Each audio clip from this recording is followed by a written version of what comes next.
Eu vou tentar achar. Achei! Beleza!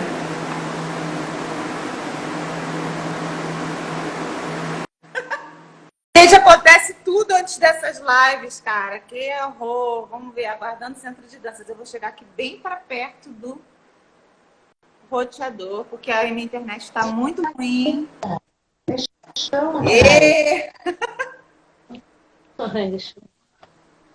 E aí, Aninha? Tudo bem? Eu tô te vendo deitado. Joia?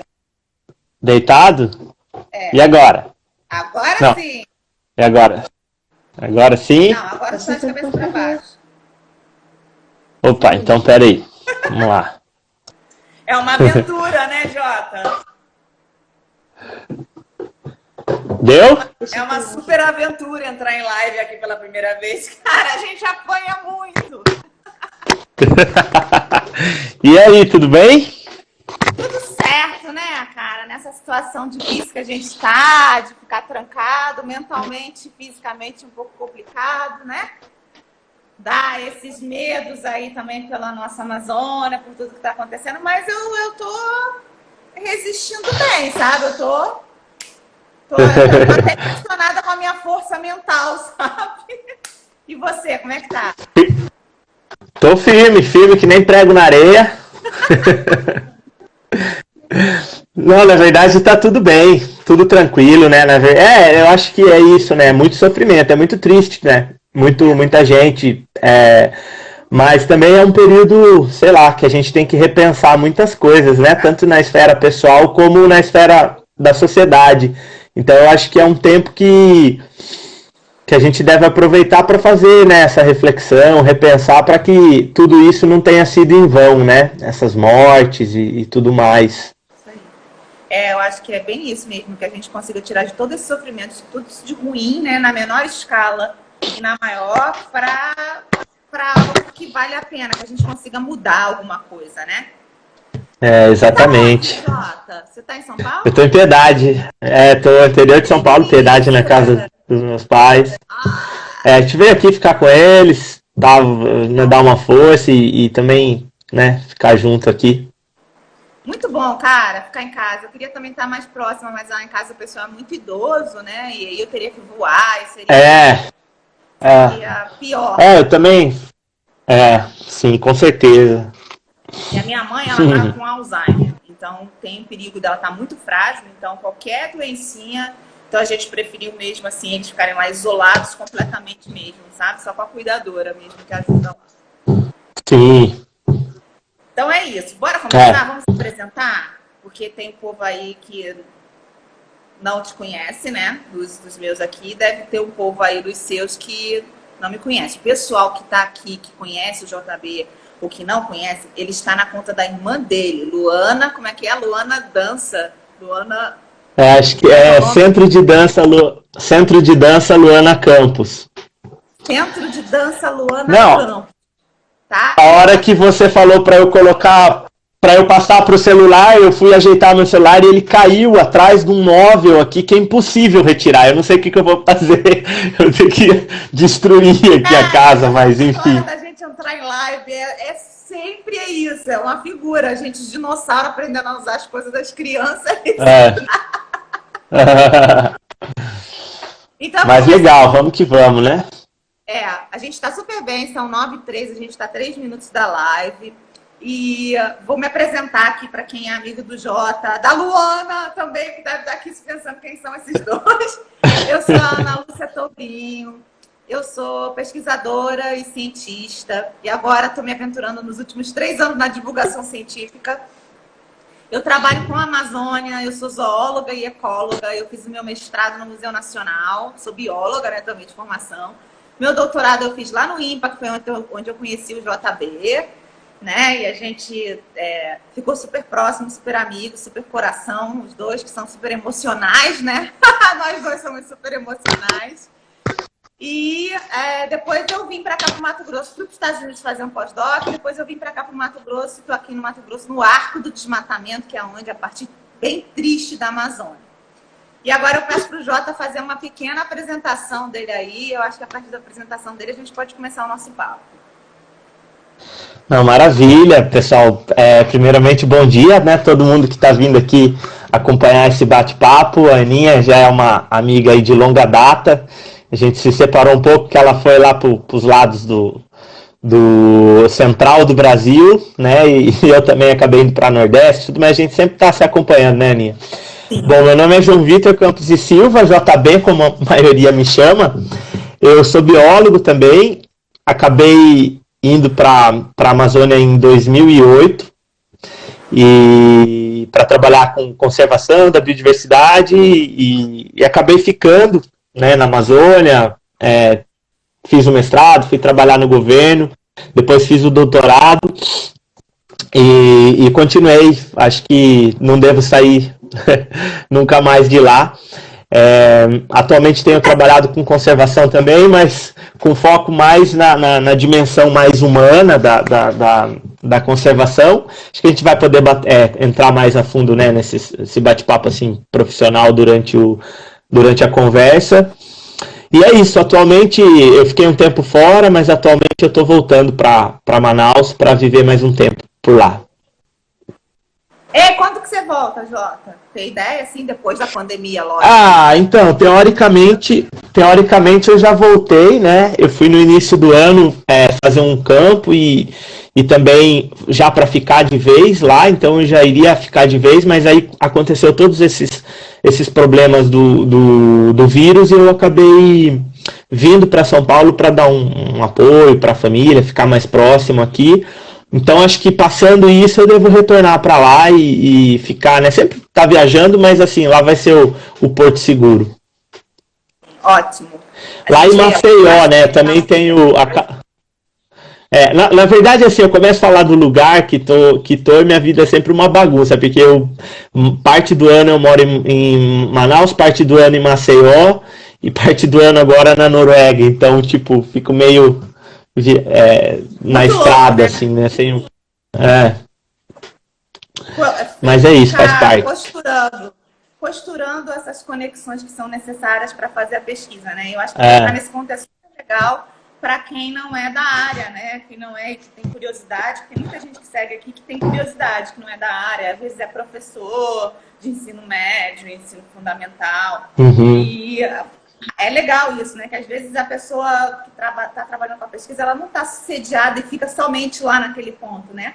Às vezes ela tem que estar costurando e ela nem está sediada no local onde ela está fazendo a pesquisa, porque ela precisa costurar essas ligações com um monte de instituições, um monte de países, um monte de estados, né? Para que a coisa aconteça.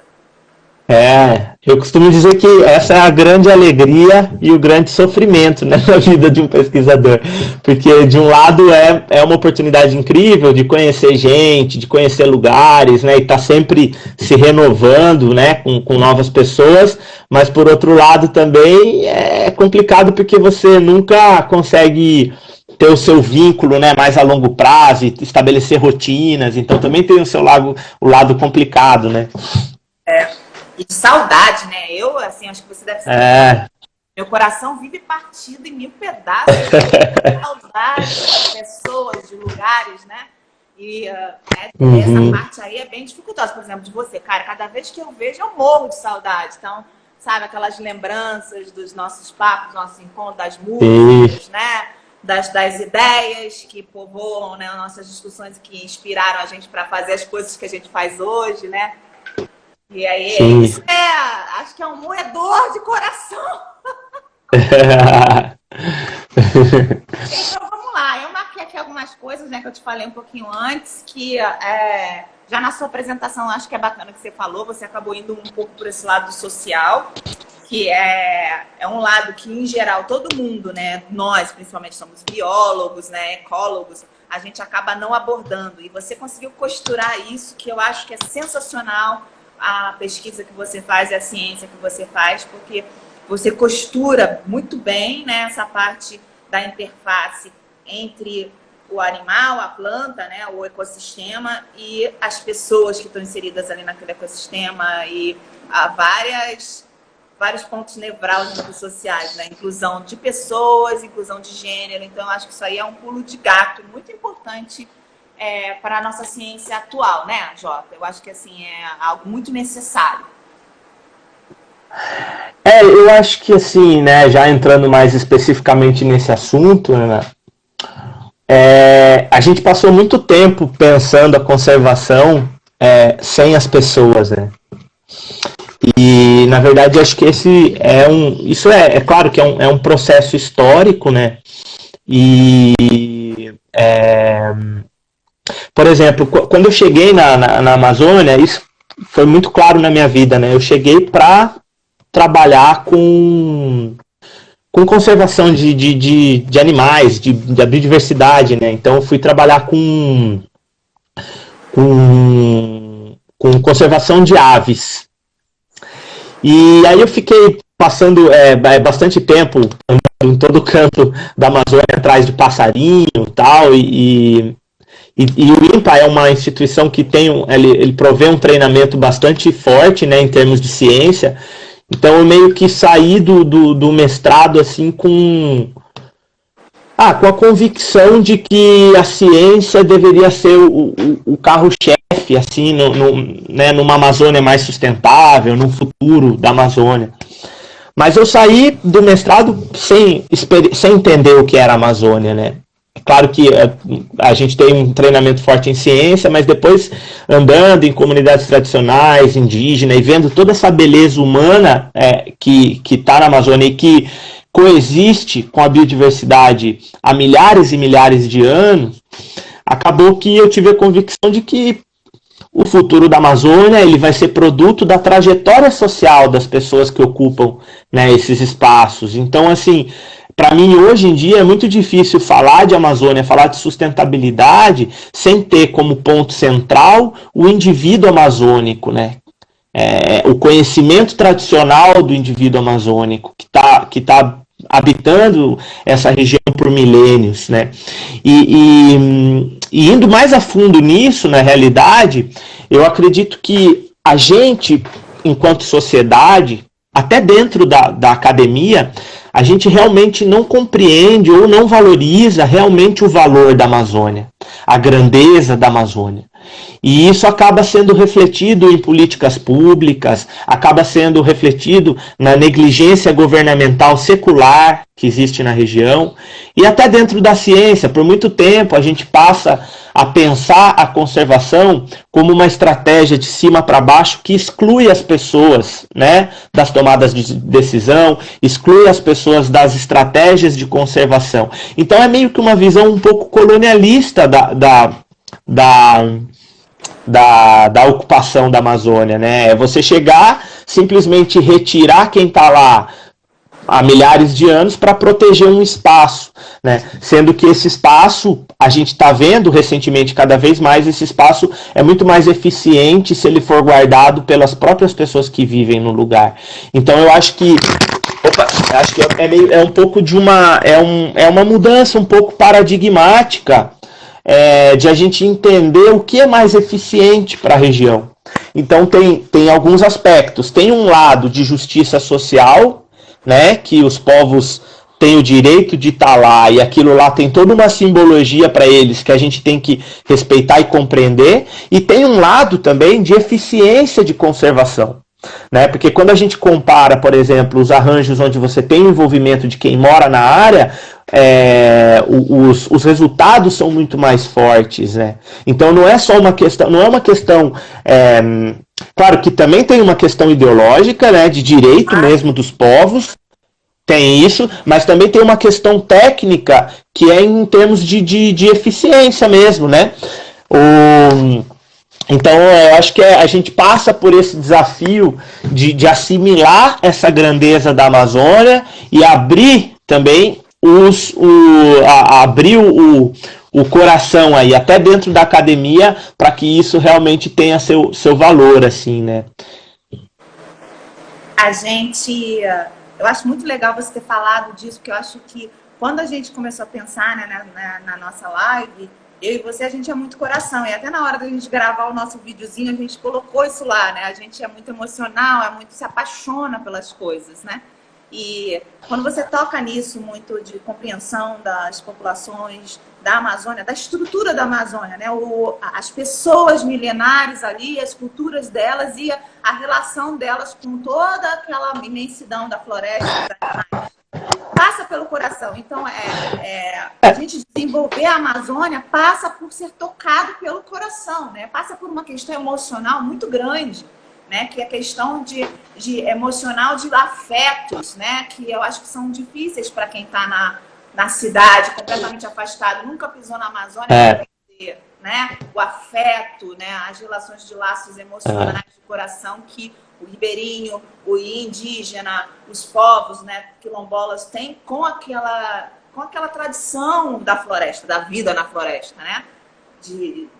Do que é a floresta, que é viver dentro da floresta. Então, para desenvolvê-la, eu acho que não tem como também a gente deixar de colocar essa parte emocional de passar pelo coração, né? Até a gente colocou... Não, e também, Ana, é assim, né? Isso é importantíssimo porque, veja bem, a ciência a gente é treinado para ser áspero, né? Para ser realmente se basear no que os dados dizem ali.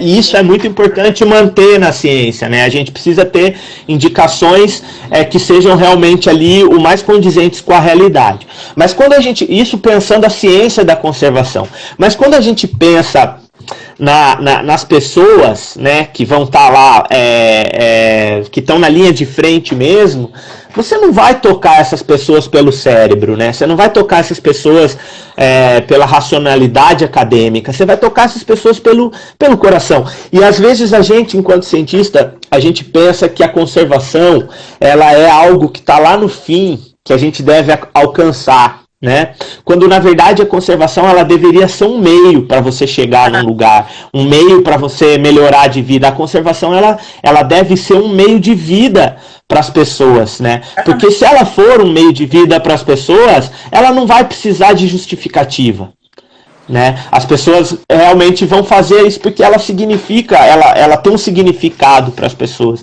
E isso é muito interessante de perceber na linha de frente, né? Porque essas comunidades, essas populações, elas têm uma relação muito intrínseca com o meio, né? Então, só que como qualquer um de nós, as pessoas, elas almejam uma melhoria na qualidade de vida, né? Então, se você puder fazer... se você puder fazer isso via conservação, na verdade, sei lá, quantos habitantes a gente tem na Amazônia Rural? 6 milhões? Não sei exatamente o número, mas imagina, se a conservação tiver um significado para essas pessoas e realmente representar uma possibilidade na melhoria na qualidade de vida, a gente tem 6 milhões de pessoas distribuídas no espaço a favor dessa estratégia, né? Então, numa área que o governo não tem penetrabilidade, o governo não tem tentáculos para atuar, né? Por exemplo, se a gente pegar hoje em dia o sistema das unidades de conservação do estado do Amazonas, que é um dos mais desenvolvidos, né?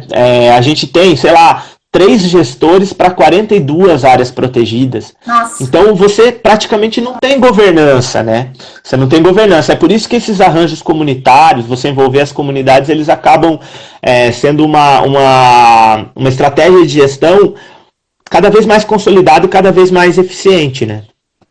A gente pode dizer, então, acho que assim, com a questão dos desafios, né? Acho que ficou bem claro na sua conversa, mas vale a pena a gente trazer isso para cima, né? Para quem não tem muita vivência, que a gente consegue entender bem claramente que existe talvez uma falta de comunicação, né?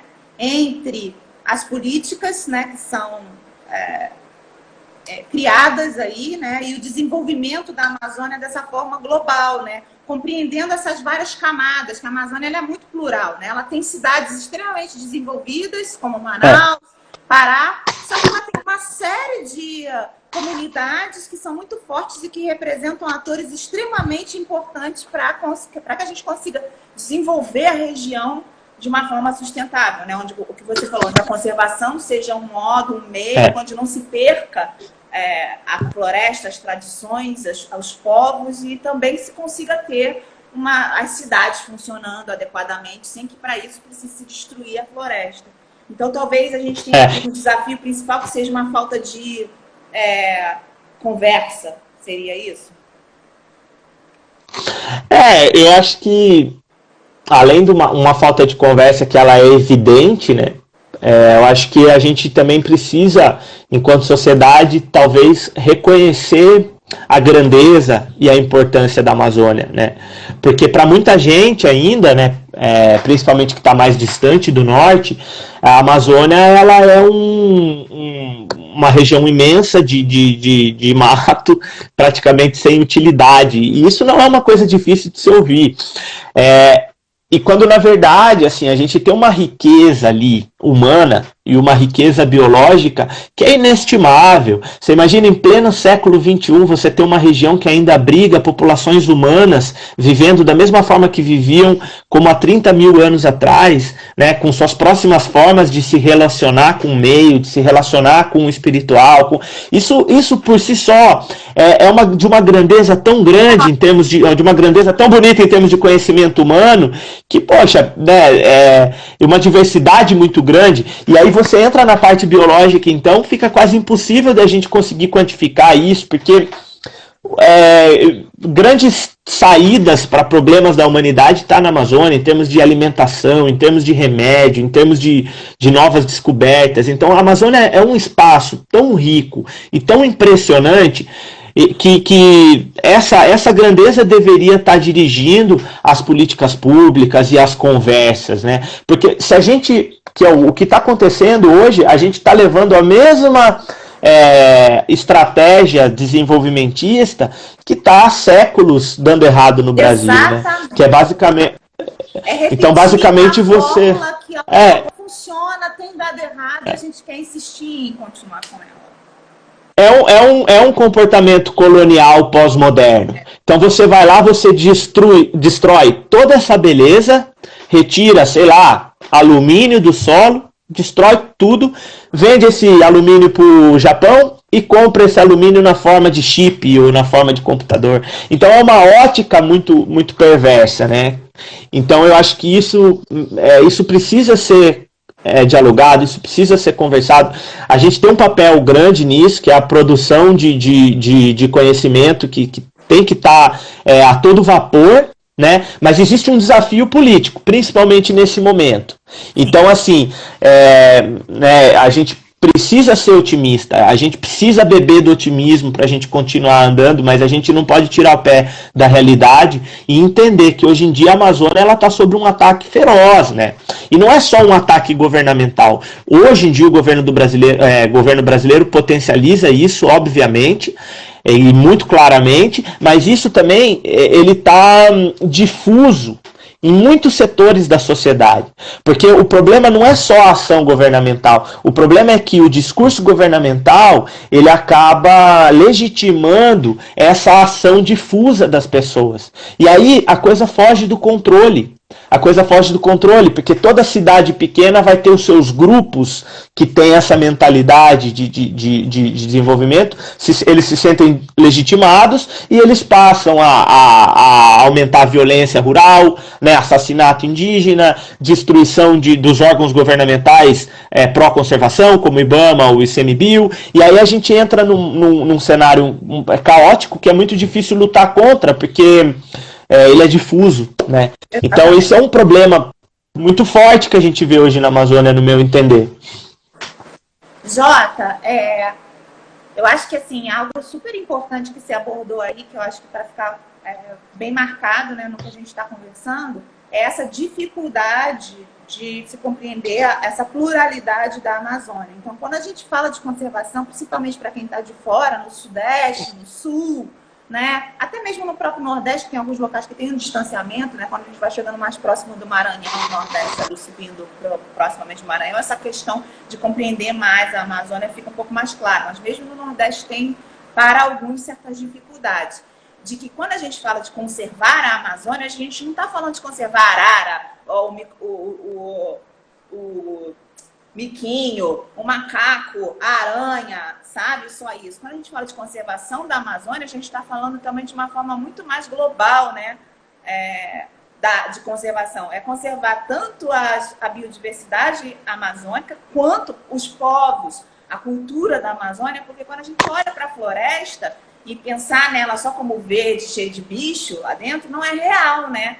A Amazônia está povoada por diversos grupos, né, de humanos com suas culturas totalmente diferentes. Além das comunidades dos povos indígenas, a gente tem as comunidades ribeirinhas, né, que têm sua própria identidade, cada uma delas diferente em cada área da Amazônia. É uma imensidão de culturas e de pessoas que estão ali compondo o que é a Amazônia, que você acabou de descrever aí tão lindamente, né, com a beleza que ela é. É um local onde a gente ainda tem pessoas interagindo com a floresta e ela compõe o ecossistema, né? De uma forma como, para quem está na cidade, é muito difícil de visualizar e de compreender que exista. Então, a conservação, como você falou, ela é um modo de vida, né? Conservar a Amazônia, mas ela é um modo de vida das pessoas da Amazônia, né? E elas começam a compreender isso quando a gente fala vamos proteger a Amazônia e conservar, não destruí-la. É para não destruir também a vida dessas pessoas, né? A cultura dessas pessoas e essa beleza desse conjunto todo que funciona de uma forma tão bonita ali dentro da Amazônia. Então, acho que um grande desafio, talvez, que a gente tem, que a gente não colocou, né? Não pontuou nos nossos bastidores aqui, talvez seja esse também, né? De mostrar essa Amazônia. A Amazônia, ela não é destacada, né? A floresta e a cidade e as pessoas, né? As pessoas estão dentro da floresta, elas moram, né?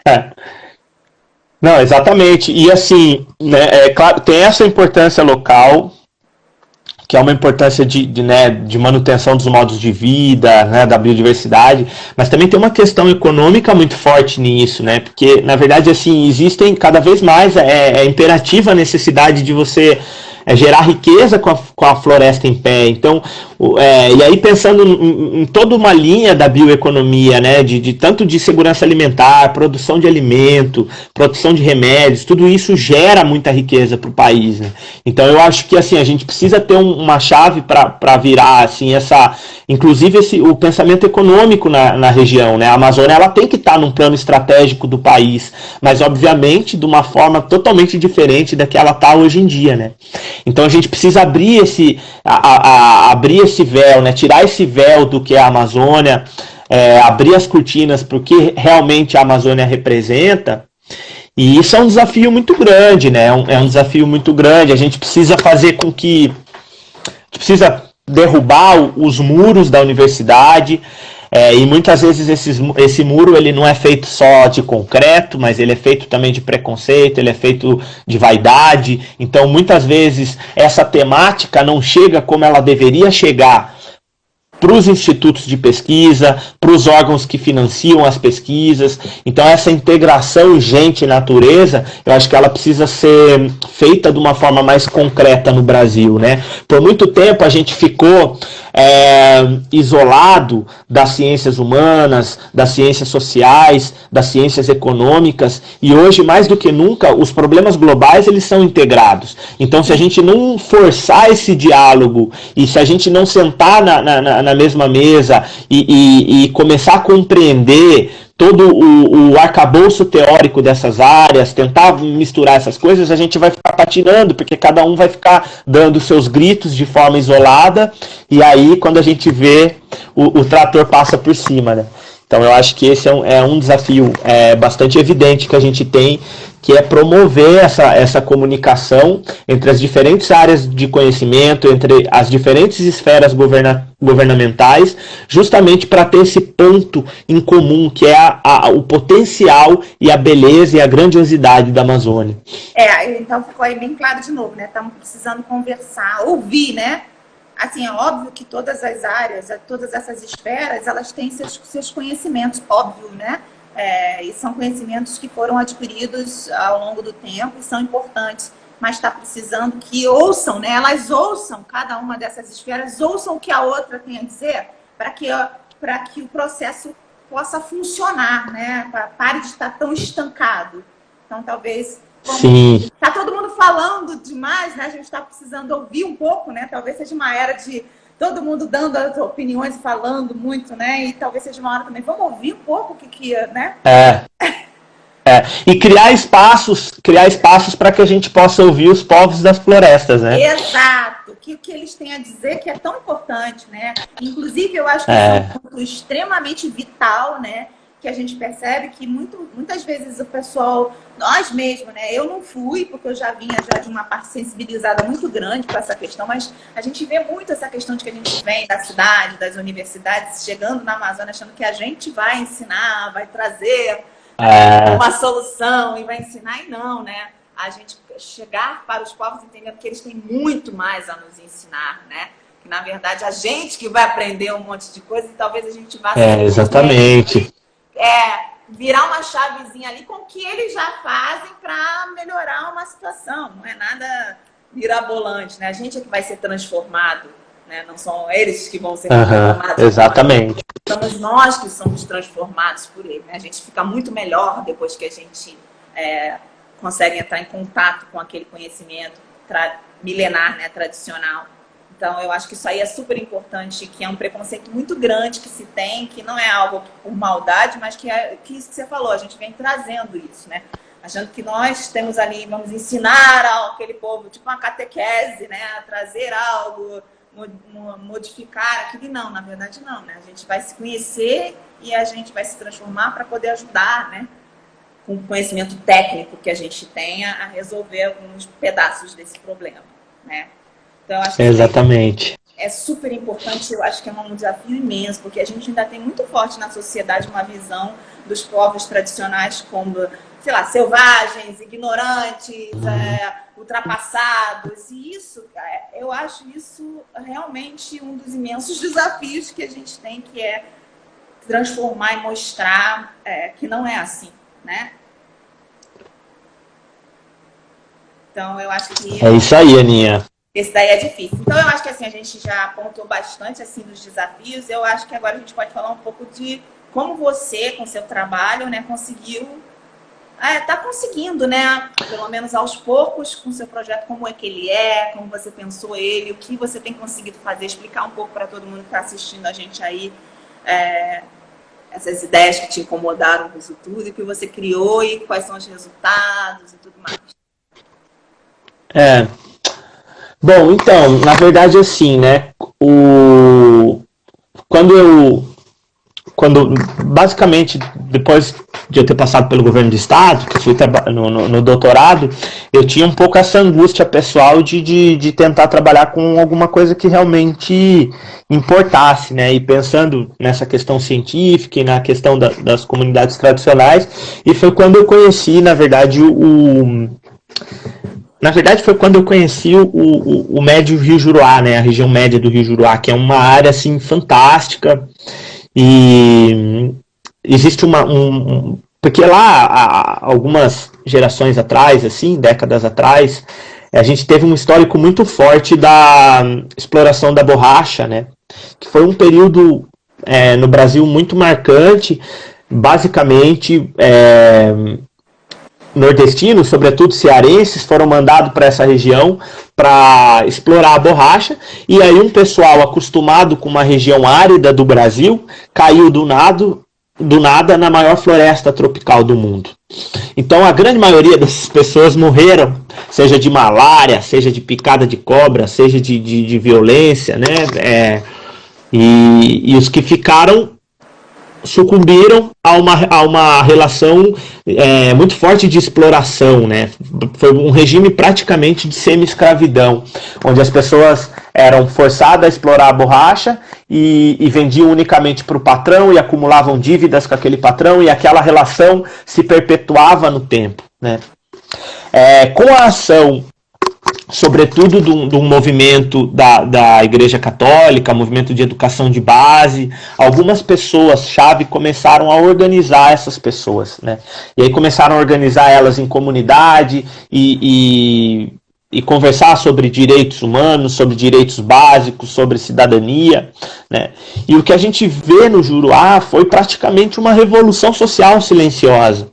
As pessoas se organizaram, saíram dessa condição, depois com o surgimento de Chico Mendes e todo o movimento pró-reserva extrativista, eles criaram esses espaços protegidos, né, que davam segurança ao uso da terra para eles, e começaram a se organizar. E o resultado disso foi fantástico, né? Então, basicamente, na verdade, essa é uma história, ela é uma história muito interessante, esse empoderamento da população rural amazônica. Isso deveria ser mais abordado, né? As pessoas deveriam conhecer mais, porque é uma história muito bonita, né? E dentro dessa perspectiva, eles desenvolveram várias atividades de uso dos recursos naturais e criação de cadeias produtivas, que tinham por objetivo, obviamente, conservar o recurso para que não faltasse e também prover melhorias na qualidade de vida. E um desses exemplos era o manejo do pirarucu, que é o que eu acompanho mais de perto fazendo pesquisa, né? E o pirarucu é uma espécie fantástica, é o maior peixe de escama de água doce do mundo, né? Ele pode chegar aí a 2, 3 metros de comprimento, pesar mais de 200 quilos e tem uma importância milenar na Amazônia, né? Desde épocas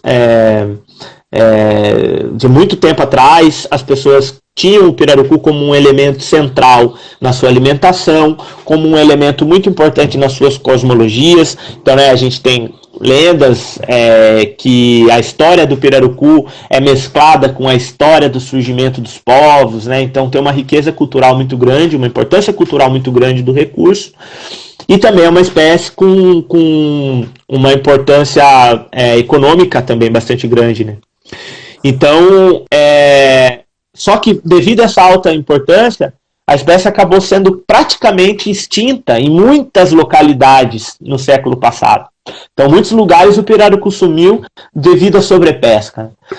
Na tentativa de reverter esse processo, as comunidades rurais, em parceria com pesquisadores do Instituto Mamirauá, desenvolveram um método e um modelo de manejo comunitário, que era basicamente pautado em 2 aspectos. Um é proteção territorial, contagem de indivíduos para a exploração de uma parte.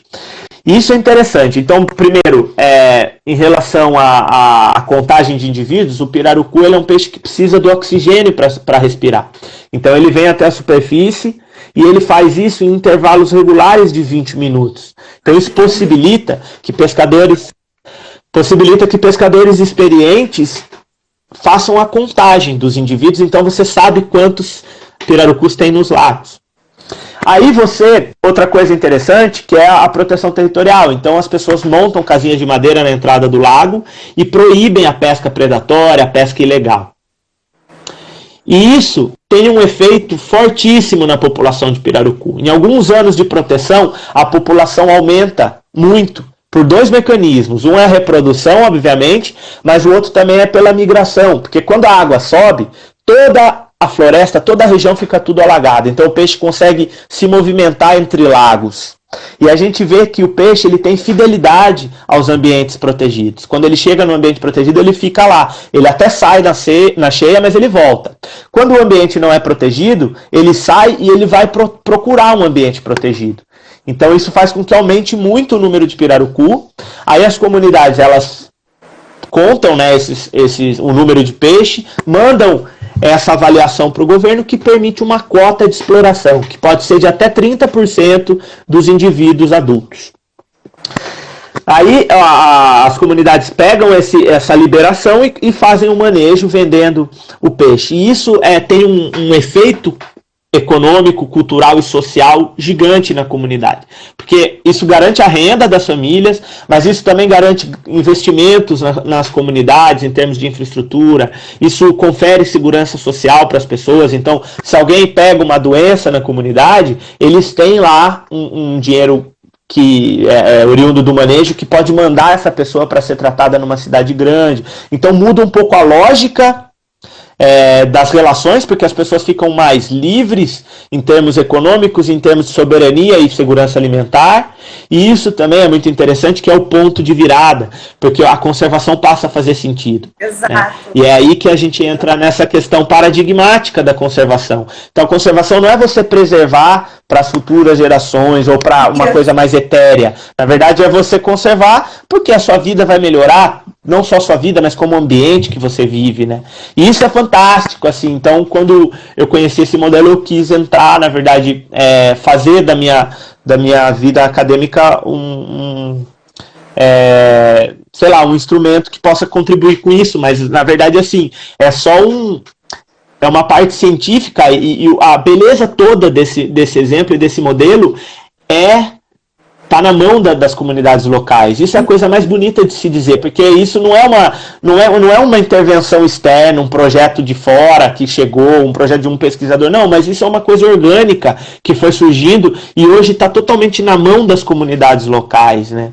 Então, assim, é muito interessante, né? Por muito tempo a gente procurou soluções para a Amazônia que vem de fora, que vem dos Estados Unidos ou que vem de pensadores europeus, né? Quando, na verdade, muitas soluções interessantes estavam ali do nosso lado, né? Então, colocar essas pessoas no holofote, eu acho que é o maior desafio que a gente tem, assim, e é uma coisa que eu gostaria de devotar assim, a minha vida acadêmica, na verdade, é tentar contribuir para fortalecer, sob o ponto de vista científico, essas atividades que é mérito totalmente deles, né? Então, eu acho que é um exemplo, mas assim, são vários exemplos, né? São várias cadeias produtivas, são várias coisas que tem. O Pirarucu é legal porque ele elucida muito bem tudo isso que a gente está discutindo. Então você consegue mostrar de forma muito clara o efeito da proteção local, né? O efeito, os benefícios sociais, os benefícios ecológicos, né?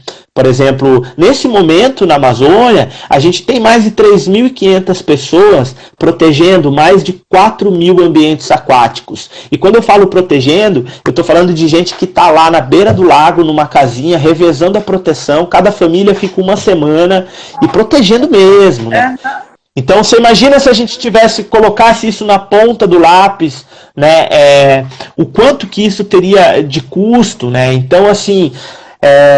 É muito claro o papel dessas comunidades na proteção na Amazônia, e não só isso, mas também no apontamento de novos caminhos econômicos, de novos caminhos de desenvolvimento local, né?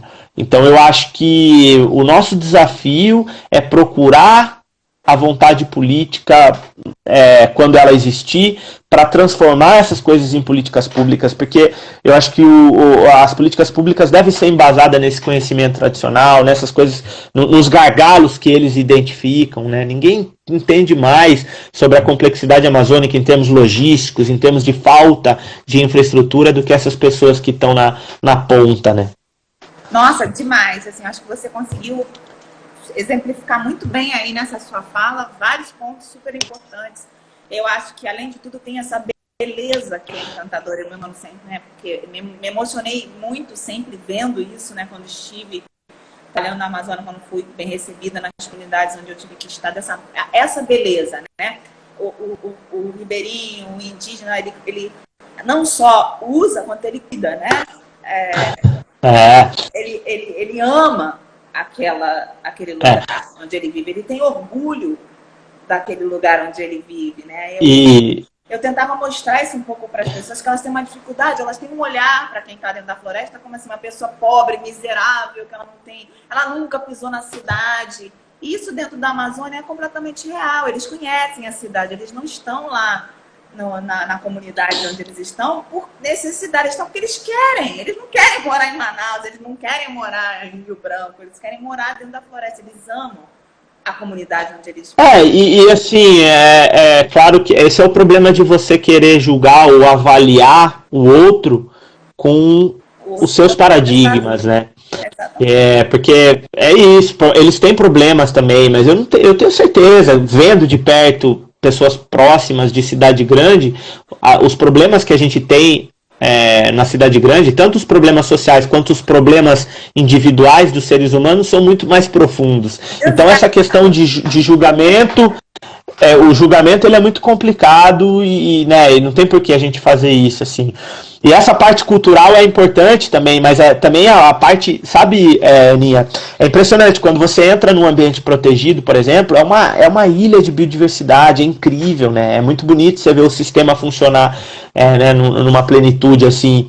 Os benefícios sociais também, eu já falei alguns, mas tem outros. Por exemplo, tem um trabalho lindo da Carolzinha, que é uma parceirona, grande amiga, que trabalha também nessa mesma empreitada, ela está mostrando o impacto do manejo na redução da desigualdade de gênero, por exemplo, na Amazônia. A gente está falando de um cenário super, né, paternalista e machista, e de repente as mulheres, elas sempre tiveram um papel fundamental na pesca, mas elas sempre foram invisíveis, invisibilizadas, nunca receberam renda por isso, então elas trabalhavam duro, mas a renda sempre vai para a mão do marido. E aí ela tem que subjugar suas necessidades para os maridos, né? Então, desde coisas muito simples, como definir o que quer comprar, preciso comprar, sei lá, um absorvente, tem que pedir para o marido, tudo, nada, né, mina a liberdade da mulher, e o manejo do pirarucu está rompendo com isso, porque ao colocar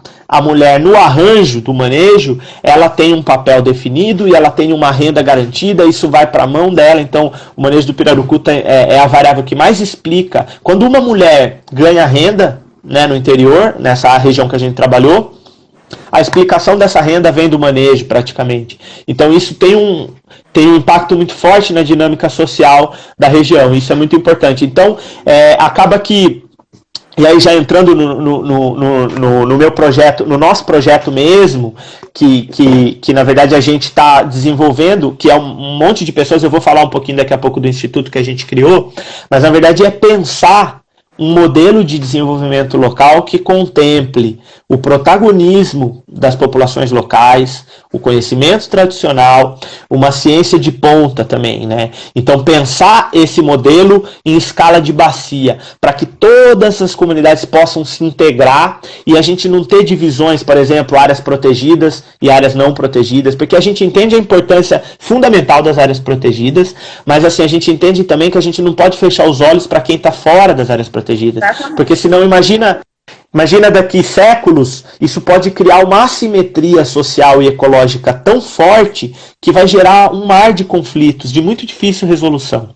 Então a gente precisa integrar todas essas pessoas e pensar esse modelo, né, em escala de bacia.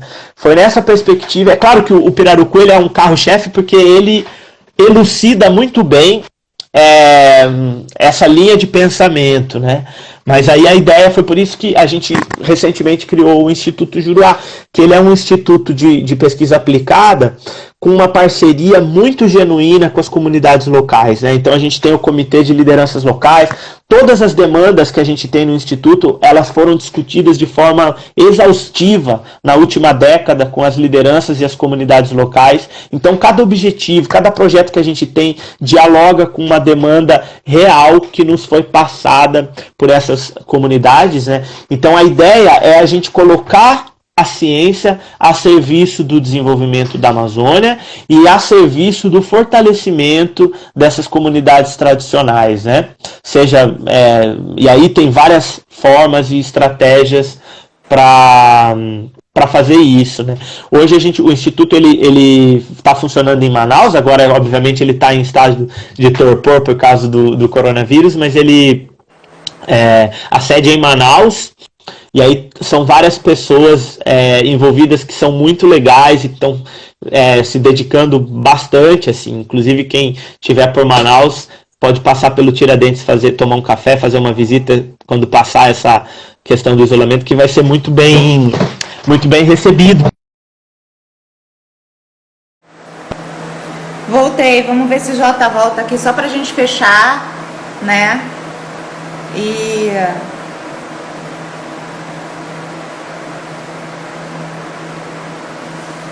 Vamos ver se o Jota volta, né? Só pra gente fechar. Oi, Jota.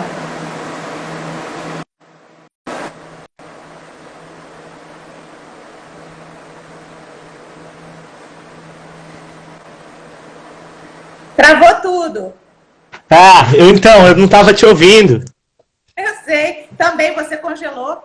E aí eu encerrei. Também a gente passou na nossa 1 hora, travou no finalzinho. Entendi. Eu acho que a gente pode aproveitar aqui esse finalzinho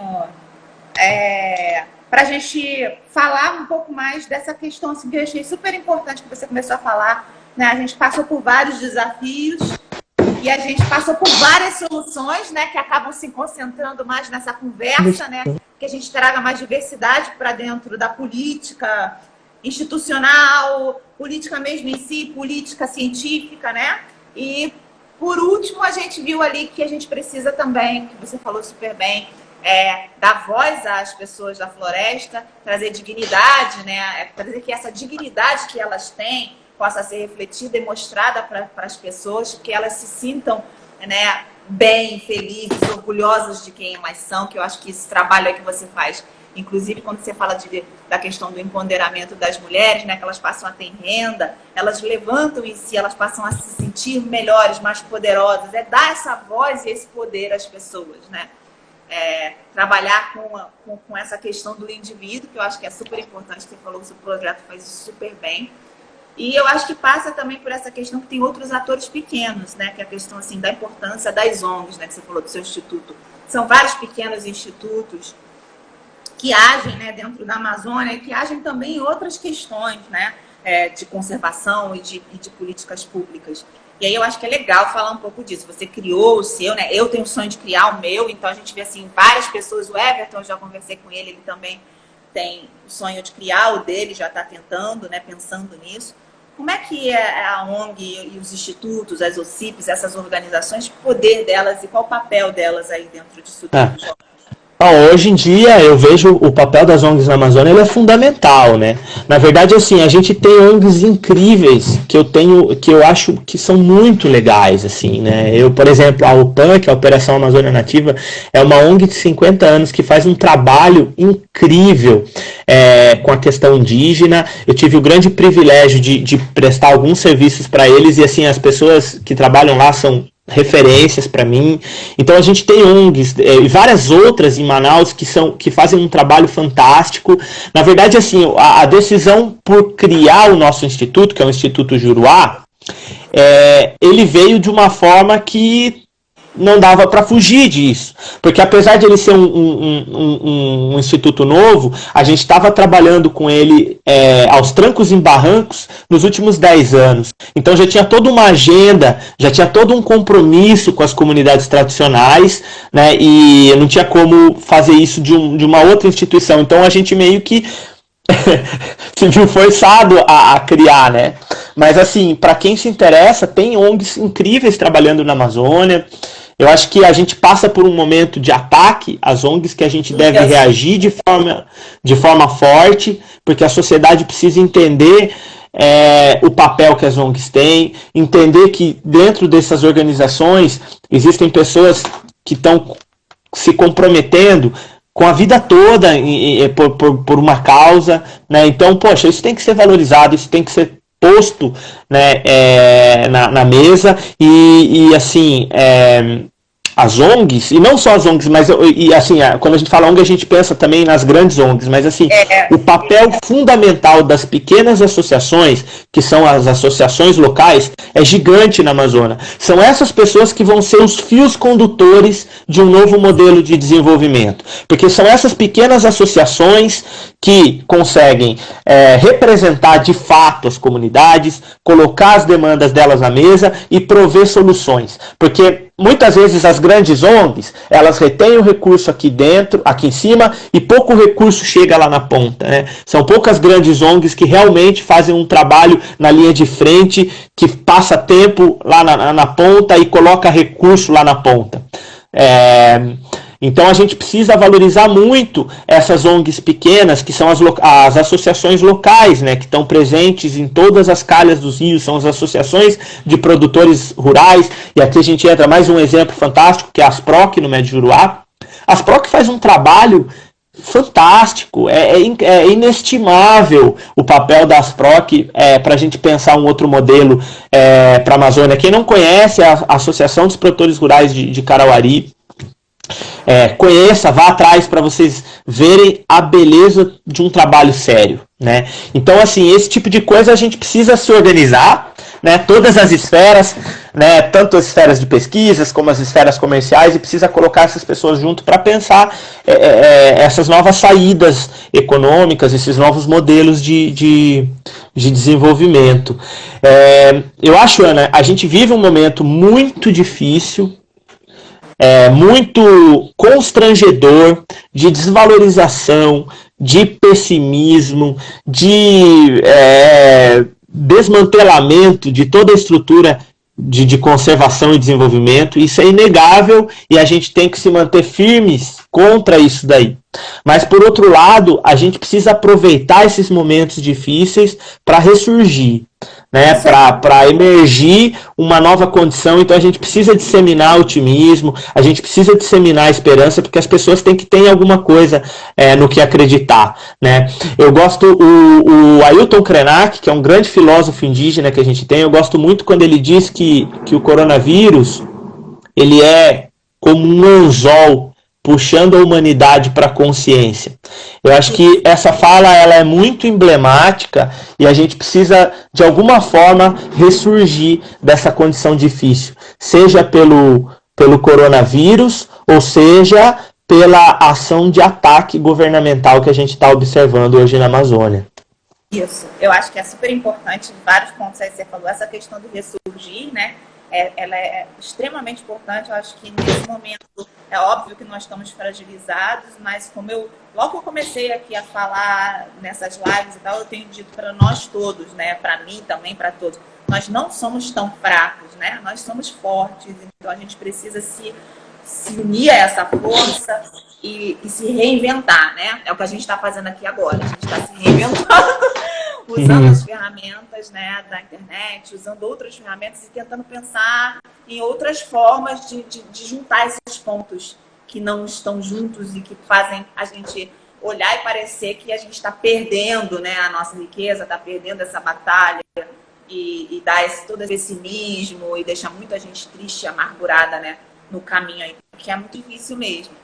Porém, eu acho que não, a gente está se reinventando, a gente está se fortalecendo, e eu acho que é isso aí mesmo que você falou, a gente está se dando um salto para algo mais à frente. E fazer esse trabalho que a gente está fazendo aqui de falar, de juntar essas pontas, né, de trazer isso para as pessoas de grátis, 0800 dentro de casa durante a quarentena, né, para que elas ouçam, é um passo, ele é pequenininho, mas ele é importante. Da mesma forma, eu acho que a gente pode fazer um paralelo com essa questão que você falou das organizações, né? Entender que há políticas públicas e mesmo políticas científicas e políticas setoriais dentro mesmo das próprias comunidades, estados, cidades, vilarejos, elas ocorrem não só a partir da estrutura do governo lá de cima ou de uma grande ONG, uma coisa imensa que vai salvar todo mundo com uma única política grandes. Não, porque o que acontece? O nosso povo é diverso, a própria Amazônia é diversa, cada localidade tem a sua particularidade, né? Então, dificilmente uma única estrutura gigante vai conseguir resolver todos esses problemas e no imediatismo que nós precisamos, porque as coisas acontecem aqui e agora, né? Elas não acontecem no tempo em que a burocracia vai levar para se conseguir implementar alguma coisa. E aí é nesse local, né, nesse ponto aí que as ONGs, as organizações, elas atuam, né, fazendo essa comunicação e fazendo esse laço, né, criando esse tecido aí que se comunica, que vai resolver os problemas que estão acontecendo naquele momento, levando, né, conduzindo esse processo de cima para baixo, de baixo para cima. Se você tiver só em cima governo e só embaixo pessoas, não vai funcionar, né, Jota? Entender que isso é uma dinâmica, né, de vários atores. É muito difícil. Exatamente. Esse é o grande desafio que a gente tem aí pela frente. Isso. Então, eu acho que a gente fechou, né? Tem várias perguntas que ficaram aí, mas eu salvei a nossa live anterior. Então, o que a gente pode fazer é ir lá. Eu não sei se a Natália mandou pra gente também, eu pedi para ela fazer print. Eu salvei a nossa live anterior, deixei ela lá salva nos meus stories. Dá para baixar ela também, eu baixei. E aí a gente disponibiliza ela online, e aí a gente pode fazer na hora de postar ela, a gente responde aquelas perguntas lá no post, tá? E aí eu falo com você. Beleza. Tem mais alguma coisa que você gostaria? Não, eu ia fazer uma sugestão no improviso aqui, então. Para a gente relembrar os tempos antigos de Amazônia, vamos fechar então com um samba, com uma música que diz muito sobre tudo isso que a gente conversou. e que eu acho que é bem interessante. A letra dela diz, acho que tudo que a gente está vivendo e o que a gente precisa. Bora? E que bom, porque quando eu Vai ser super no improviso, que na verdade não tava... Quando eu fiz a propaganda da nossa live, agora principalmente pela manhã, eu falei para as pessoas em campo certo-leiro, eu falei, é isso, e o JB, além de tudo, ele é um músico de mão cheia. Então você agora vai mostrar que eu não estava mentindo. Vixe! Não, de mão cheia não, bem amador e bem humilde, mas a letra é linda, que acho que vale a pena a gente divulgar. Essa letra é de Paulo César Pinheiro, cantado por Clara Nunes. Vamos lá.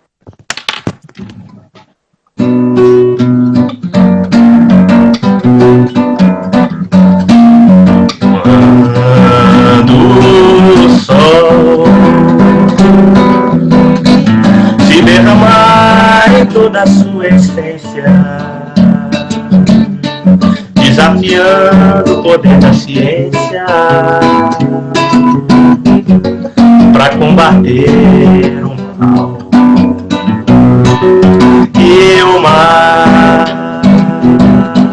com suas águas bravias,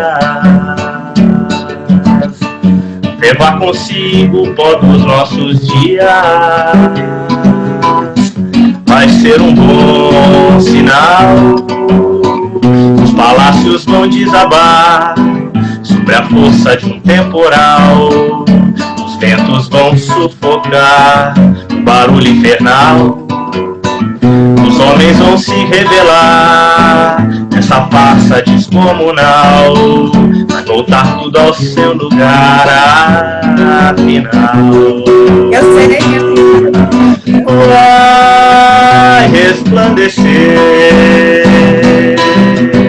Uma chuva de prata do céu vai descer, lalaiá. O esplendor da mata vai renascer. E o ar de novo vai ser natural. Vai florir. Cada grande cidade o mato vai cobrir. Oh, das ruínas um novo povo vai surgir e vai cantar afinal.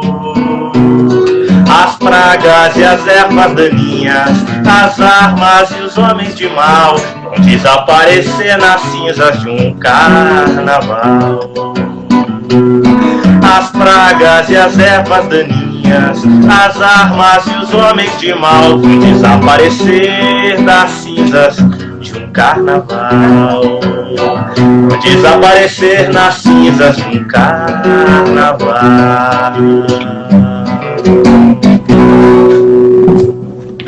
Aí! Valeu, Aninha! Você agora é meu coração, tô aqui com o olho cheio. Valeu, muito bom falar com você. Espero que a gente possa de novo fazer uma bagunça em Manaus. Legal.